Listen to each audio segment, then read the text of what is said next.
doesn't say he paved the way for me in this position, so I always honor Christian. So I'm so happy to be here with you and to pick up on this theme and to talk about the sharing wisdom part from us along with the other religions of the world.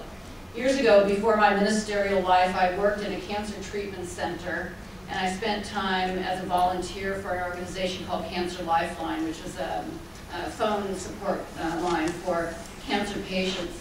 And part of our training was the understanding that we live our life in concentric circles, from the innermost place of our innermost being to our life with our family and our friends, and then our co-workers, and on and out to the world. And under the experience of illness, we begin to contract, and we drop off the outer circles, and we become more and more contracted and constricted till finally we're the individual being having that experience of illness. So ever since I heard that, I've thought about health in terms of expandedness. And one of the wonderful things about New Thought and what's part of our healthy mindedness is that we truly reach out to embrace all of the religions of the world. And honoring all paths is deeply important to the people of our organizations. It's a main thing that they say about what's important about New Thought, the honoring of all paths.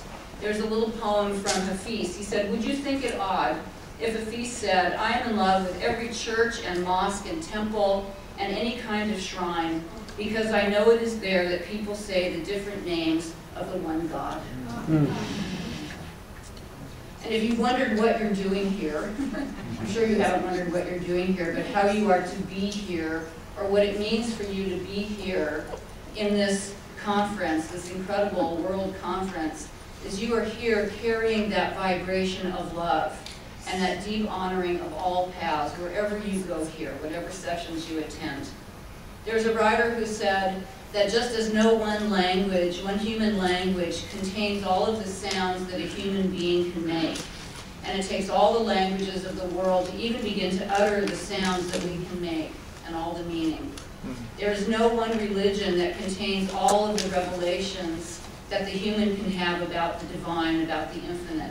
And it takes all the religions of the world to even begin to express the revelation that we can have on the one that is basically so unknowable.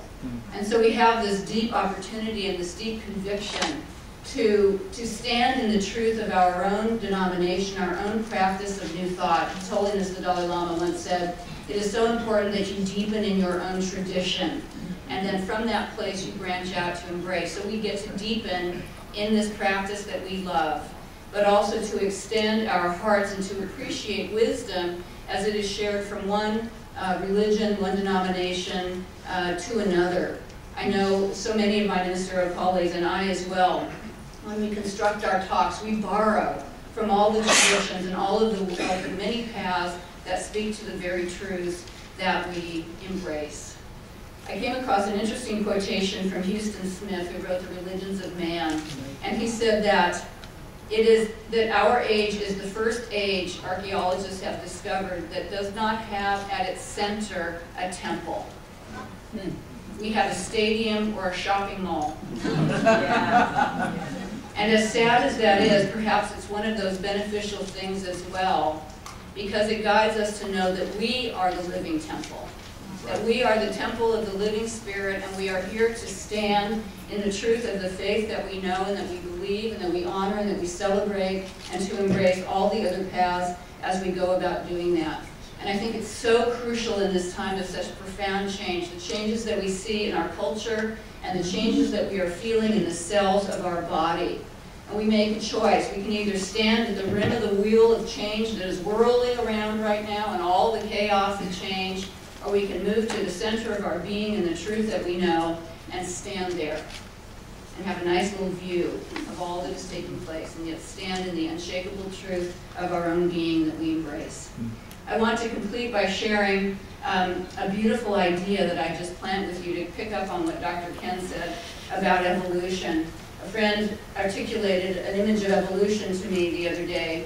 She said, think of evolution as a huge waterfall like Niagara or Victoria Falls, this huge falls that want to carry us into newness. And someplace before the edge of the falls, humanity has gone off into a little eddy. And in that eddy, we're kind of spiraling around, but we become tethered by lines and then swaddled in the status quo, swaddled in how we think it has to be. And that some of us are beginning now to unswaddle and to stretch out and move out into the center of the river again. We're still kind of tied on the tether lines. But some of us are beginning to unhook now and be ready for the journey over the falls. And what the falls represent is the wisdom that is to come. It's not only that we share wisdom with each other and with all of the religions of the world. Let us be open to the wisdom that is waiting to come. Yes. Because for all we know, there are ideas beyond the ideas that we know. And there are solutions beyond the solutions. And there is divinity beyond the divinity. And there is wholeness beyond the wholeness that we know. And most certainly there is love beyond the love that we know. Let us unhook and go over the falls together. What do you say? Yeah.